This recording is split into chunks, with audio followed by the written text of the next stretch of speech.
We have to stop thinking that someone else is going to fix it for us. We have to fix it, because if we're not going to fix it, it's not going to last very long. That's right. Yeah. Welcome to Innovation Talks. Join us weekly as we discuss with distinguished industry guests how to refine and improve corporate innovation and new product development as businesses aim for long-term success. Hosted by Paul Heller, Sophion CTO.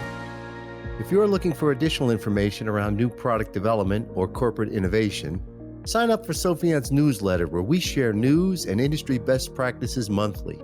The fastest way to do this is to go to sophion.com, that's SOPHEON.com,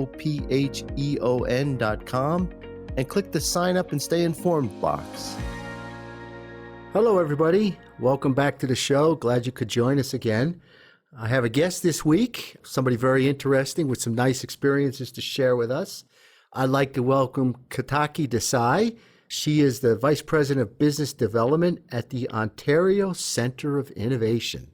Hi, Ketaki. Welcome to the show. Hi, Paul. Thank you so much for having me here. Yeah, how are you today? You doing well? Yeah, not too bad. We got our second shot of the vaccine, so no complaints there. Wonderful, wonderful. And I may have tipped people off by saying Ontario Centre of Innovation, but where are you talking to us from today? So I'm speaking from Toronto. Toronto, good. And is it summer there yet? Summer come and go, or what's the story up there? No, actually, we've had a beautiful summer. Today is not such a good day. It's been raining all day. Okay. But this summer, it's been spectacular, and especially for someone that's moved from Pittsburgh, there are a lot of sun days here. So, oh, really? I mean, like sunny days. Sunny days, yes. Yeah. And so we get to do a lot of outdoorsy stuff, because it doesn't, rain as often, or if it rains, it's just for a short period of time. And then the sun comes out. Oh, that's wonderful. Glad to hear it. Well, enjoy that. That's new for you, right? You've not been there very long, have you? No, not even a year. Actually, it will be a year in 10 days. Good. Well, congratulations. Thank you. So tell us about the Ontario Centre for Innovation. What is it? What do you guys do? Sure. So we're a provincial government-funded agency. So we're a separate organization, but most of our funding comes from the province of Ontario. The government's mandate is to commercialize research. So basically, the research that's happening in academic institutions typically just stays there. And, one way of commercializing it is when professors want to spin out the companies based off of their research. What we do is we actually work with a lot of researchers and connect their research to small and medium-sized enterprises, so called SMEs, and actually support and fund these researchers to bring that research into the marketplace. So that's one of the big things that we do. We also support a lot of small and medium-sized enterprises by providing capacity, so funding them through investment fund, and also increase capacity by providing access to some of the new and emerging technologies like 5G, like AI networks. And so the goal is to build capacity in Ontario-based SMEs and to really accelerate the rate of IP commercialization. Wow, that's really exciting. I know that there are a lot of here in America. There's a lot of companies, larger companies. In fact, even in Europe, I just had another chat in a previous podcast episode with HC Epic, and he was talking about Germany. And there's a lot of companies out there that are looking for startups to engage with and universities to work with. So that's pretty neat that you're kind of coming from the other side and making those connections, because not every country has agencies like yours. So hats off for getting out in front of that. Thank you. Yeah, it's quite spectacular because, you're right. When I moved here and I looked at this job profile in this organization, this is something that we need to do or needed to do more of in the United States. This is really taking research, even at the smallest size, right? Because you don't necessarily have to build a company with your research. You're really looking at very specific research. So say you are a company that wants a specific research for, sanitizing PPEs, right? And there is a researcher that's based anywhere in Ontario that's doing similar things. It might be for a completely different product, but now we make the connection to the researcher to actually provide them with funding up to $150,000 to build that small part of the research specifically for your company. Okay. And then you get to own the IP as the company. So we're really increasing capacity in these small and medium sized companies. Yeah.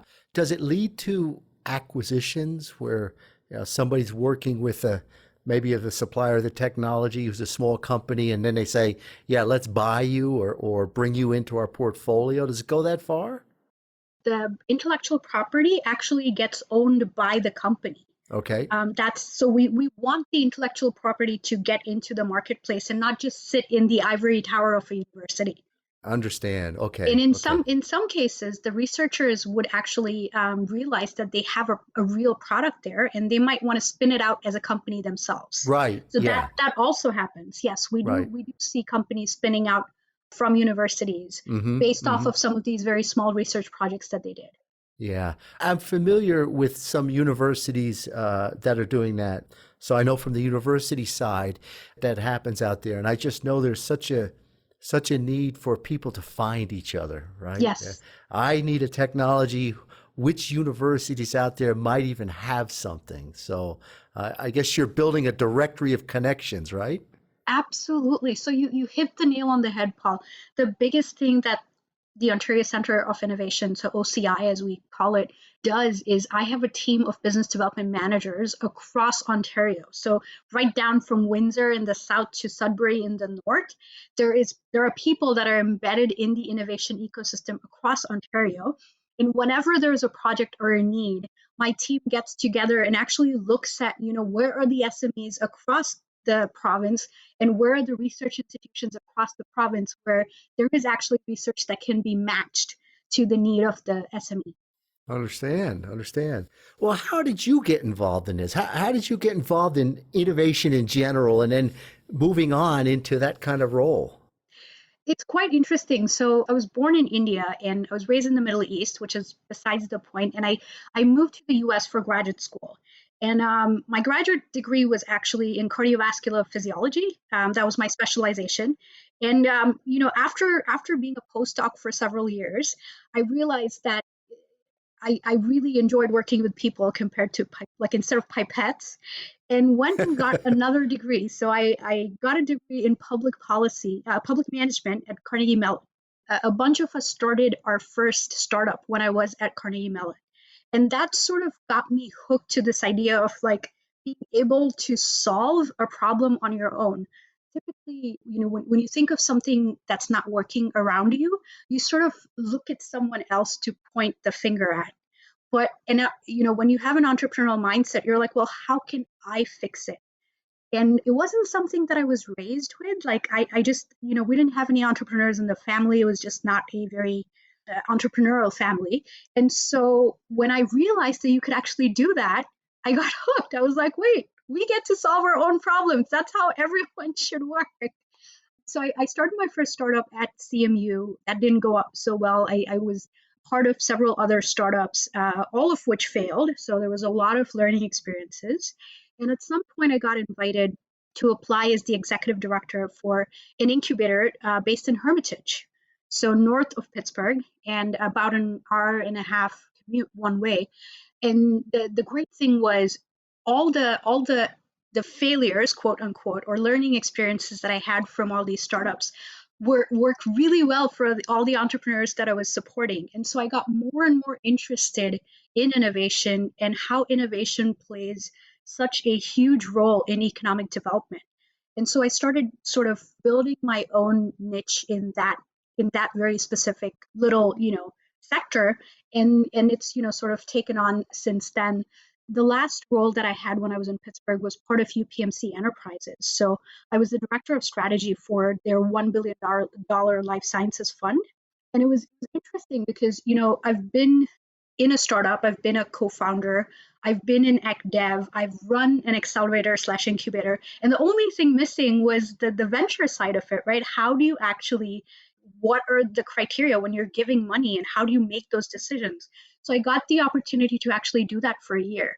So that really, rounded everything in the experience. And when we were looking to move to Canada, someone in the Pittsburgh ecosystem connected me with a VC in Canada, who then connected me to the CEO of OCI, and they were looking for someone to lead the business development team. So that's how I ended up here. Oh, wow. You've had some real successes in there, and failures are good, right? We learn from them. No Yeah, failure means you never be good at anything. Yeah. exactly. I've failed more times than I've succeeded, and I think that's something we should all be talking about. Absolutely, absolutely. So now, if you think about the type of technologies that might be coming to you, there's this guided by professors or institutions or what have you, coming to you, making a presentation about what they're doing. I mean, is that how they do it? They're actually, they seek funding coming that way. How many in a month or how many in a year? How many companies or opportunities are coming kind of through the pipeline? Oh wow, there is just on the investment fund side of it. So that's a very small portion of the portfolio that I manage. We will fund about 20 to 30 companies this year. Wow, wow. On the industry academic partnerships, that's about 90 to 100 such projects where we will Yeah. connect researchers to companies. And then there's a whole bunch of other programs for access to 5G test beds where we give them funding to build new applications on 5G, for example. So that's about 250 Wow. or so a year. So it's a Yeah. lot of projects and a lot of SMEs and a lot of researchers that we see. And I was going to say the thing that's really exciting to me that that's sort of where next is going to happen. I think it's going to be the field of quantum. So quantum computing. Really, Yeah. really. So there are already technologies that are coming across your plate that are related to that look pretty promising, huh? Yes, yes. In fact, quantum is moving at a faster pace than we anticipated or we even expected, because it's radically going to change how we compute. And so, right now we're still looking at the classical way of computing, right? And so quantum is going to exponentially, completely change that. There are a lot of other countries that are investing in quantum, and surprisingly, Canada has a large number of companies that are in quantum that are actually building solutions using quantum computing. There's also quantum sensing and quantum materials, but the quantum computing aspect of it is really exciting because it's how nature computes. It does it in Yeah, a very right. different way of doing. Yeah, it's Yeah, it's very yeah, different, right? And so yeah, I was on a panel for quantum computing just last week, and it was just fantastic what's going on here. yeah. I don't think our brains run this linear program, Is yeah, lightning as the way fast, right? computers do. Exactly, exactly. Exactly. Yeah. How do you decide, yeah, this is a good investment for funds or this isn't? How do you do that? That's a good question. So, like I said, we are funded by the province. So these are taxpayer dollars. So we have to be very, very not only judicious, but we also fund the best of the best. So if there were two companies that had this, that, sort of fit our eligibility criteria, because that's the first gate, we also want to make sure that these are companies that are going to make a larger economic impact, when compared to each other, right? So we look at what any typical investor would. We look at the idea, we look at the team, we look at their performance and their historically how they've done. My business development team will work very closely during the application process, and then we have program managers that ensure that all the requirements of the program are met. We have a separate complete panel of reviewers. We call them the core review panel, where they're the experts in the field that will actually assess each application based on what's the latest that's happening in the field. So for example, if it's our 5G test beds, then they will look at whether these applications that they've applied for actually make sense and whether those applications will be successful and scalable. And then finally, because it is funded by the government, we do have to report on the metrics as the projects complete, right? So we look at how many jobs were created. We look at how much follow-on investment the company received, whether it's part of the fund or even any of our other programs. We look at what their revenues have been as a result of this specific project or program that they participated in. And so we always try to keep ourselves and the companies honest, and we make sure that we're always funding the best of the best talent in Ontario. Yeah, that's a great answer. How many people are involved from your in the Ontario Center of Innovation to do that? Is that a lot? That must be a lot of people. It's not that big a team. We're probably around 55 Okay. people, and the business development team is about 25. That also includes the program management team. And we have, the operations team. So that Yeah. help with finance and IT and HR. Yeah. I'm sure you're busy. Yes. I did a review earlier this year, I did it in a podcast. I was talking about looking at the strategies of Microsoft, IBM, and Google at the time, and looking through their annual reports and kind of culling out things that they thought were key to their. Now, these are mega companies, right? But the three themes that kept coming up, and I think they are scaling down to other companies as well, was certainly cloud, big one, right? Mm-hmm. Cloud, AI, machine learning, another big one, and sustainability. There are some companies that have said that's going to become really important to us, and some have said we want to be in front of that, be a leader around the global leader in sustainability. Are those kind of aspects for some of the research that's coming your way? Absolutely. So a lot of the companies that we work with are focused on sustainability or focused on clean technology. So we used to fund a program historically that was to reduce carbon emissions and greenhouse gases.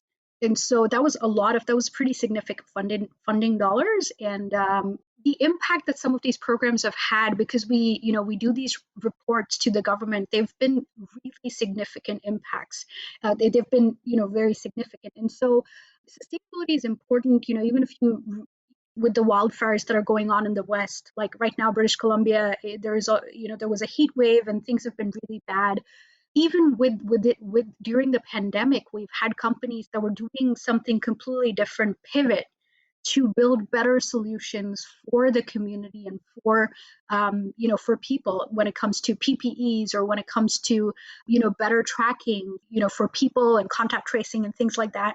So there is a lot of innovation that's happening in these spaces in Ontario, and I find that very encouraging, because I feel like a lot of the new generation is thinking about climate change, is thinking about building a more sustainable future. And if they have that entrepreneurial mindset, they're looking at ways to solve some of these problems themselves, right? And so we see that. We see a lot of companies focus on that. But we do want to also encourage more of that. We want there to be better solutions for cleaner environment, lesser pollution, things like that. And so, yes, that's definitely something that we're focused on. We currently don't have a program that's like the clean tech or the greenhouse gases program that we had previously. But again, some of these things are always evolving as the government's mandate evolves. Yeah. So these are kind of major strategies that are part of what you're doing. Yes, absolutely. Switching topic a little bit, let's say I was someone doing research, and what kind of advice would you give me if I wanted to do something with that research? So I think it's important to look at research with a lens of how applicable is the research to people or the world. Research, and I say this being an academic myself, having done a PhD, we always think of research as, there are gaps in the literature, and it was a very pedantic way of looking at things. I think more and more research needs to almost be providing solutions to today's problems. And so if you were a researcher, if I were starting my PhD, I would actually look at, what problems actually exist in the world. I would look at the Sustainable Development Goals and see, what are some of the problems that are listed by the UN in terms of international development goals, and then see if there's things within my sector that could solve some of these problems, and then sort of start building based off of a real life problem, and then see how that research can be commercialized. How could I take what I'm building and actually bring it to the marketplace? Because it doesn't do any good by just being in a peer-reviewed publication.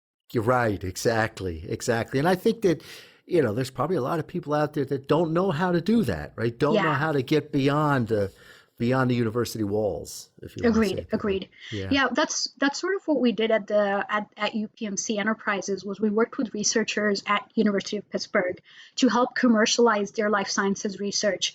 And it's difficult, Paul, I tell you, because it's that mindset, right? It's like, across the world we're trying to change it, and some countries are really good at it. I would say Germany Ah, would be really good at it, but we're not moving fast enough.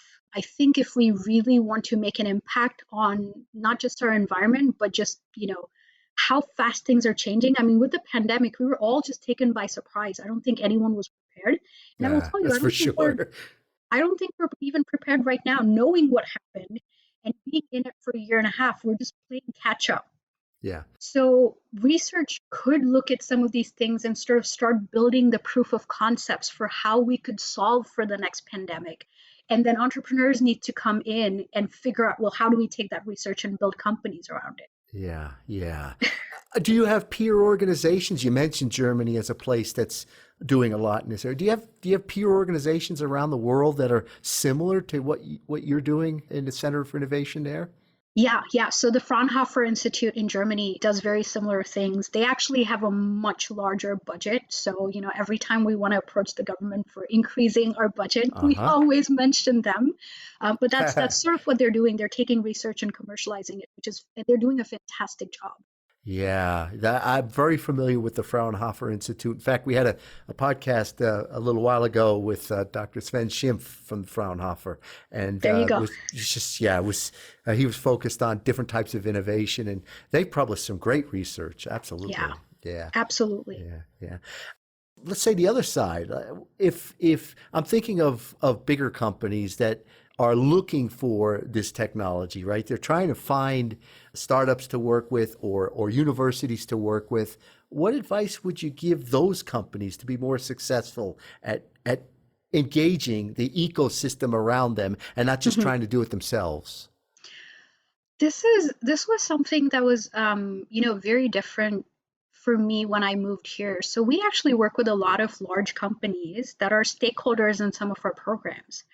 So for example, with the 5G testbed program where, it's not just a testbed, but access to 5G and support, we work with Ericsson, we work with Ciena, Thales, we work with all these companies, and they are providing their resources. They do get a little bit of funding from the government to manage the test beds, but we work really closely with some of these large companies to collaboratively develop these programs, because it can't just be a government funded thing. We need the private partnership. And Right. so now, even when we look at quantum, IBM has they've done a lot of research. They have a fantastic quantum network. They call it the Q network. And so we're essentially in talks with them to figure out how do we do more with the Q network if we were to create some kind of an initiative around quantum.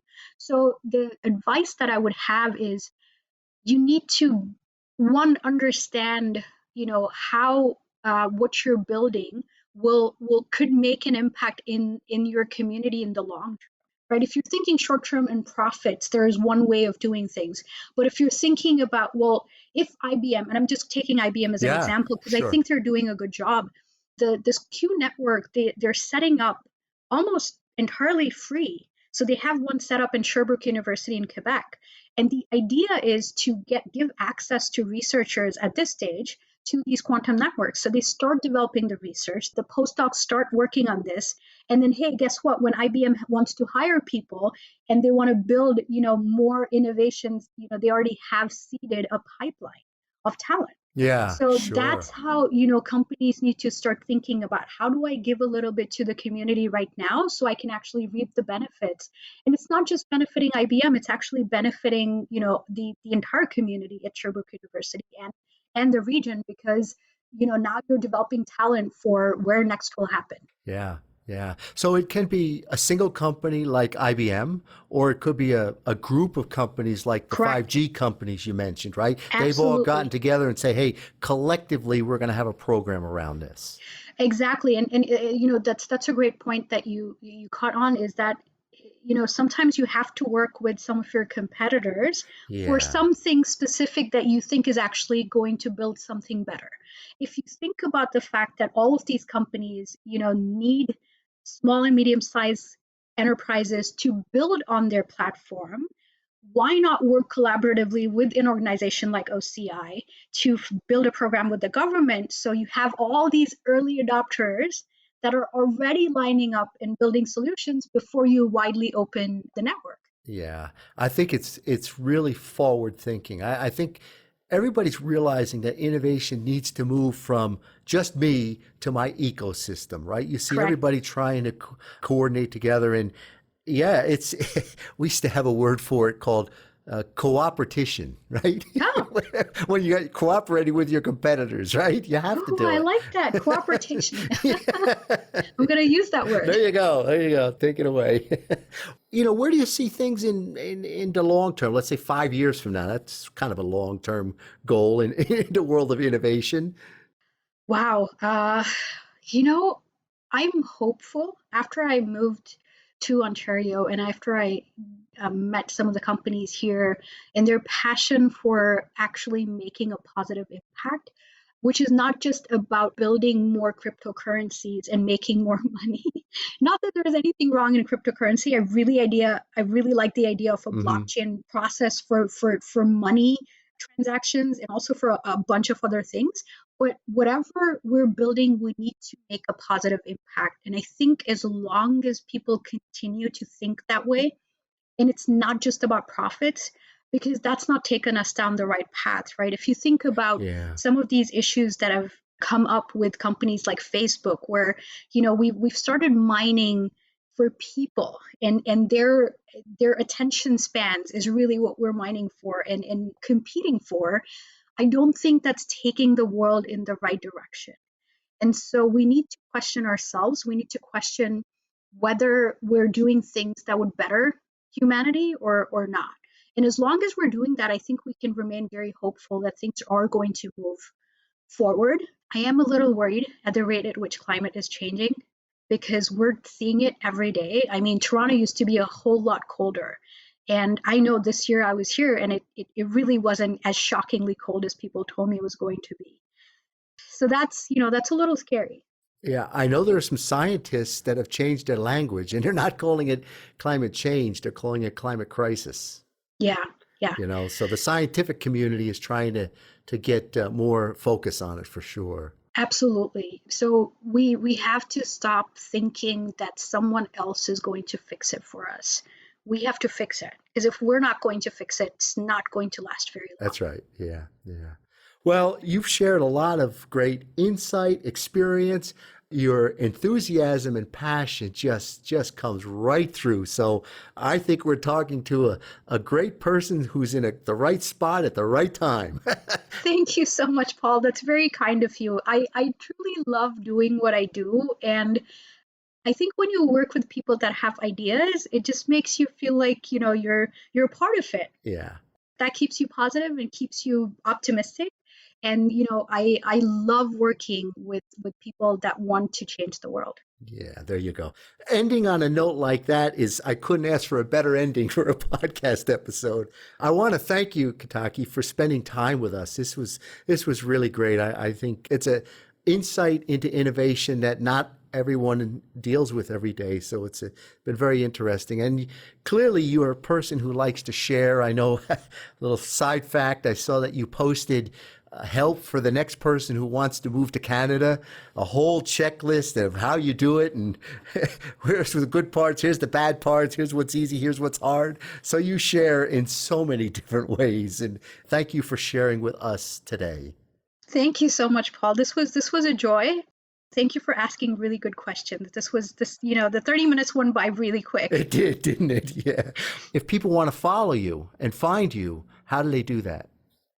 LinkedIn is a good place. I used to use Twitter pretty often, but no, I don't as much. So LinkedIn, you can find me on LinkedIn with my first and last name. Yeah, LinkedIn. We'll put a link to that in the show notes. I've been following you on LinkedIn. I know you write and you publish things there. So yes. If somebody follows you, they're gonna just get more good content coming their way. Okay, Ketaki. Well, you have a great rest of your summer, and let's keep in touch. Okay. Will do. Take care. All right. Bye now.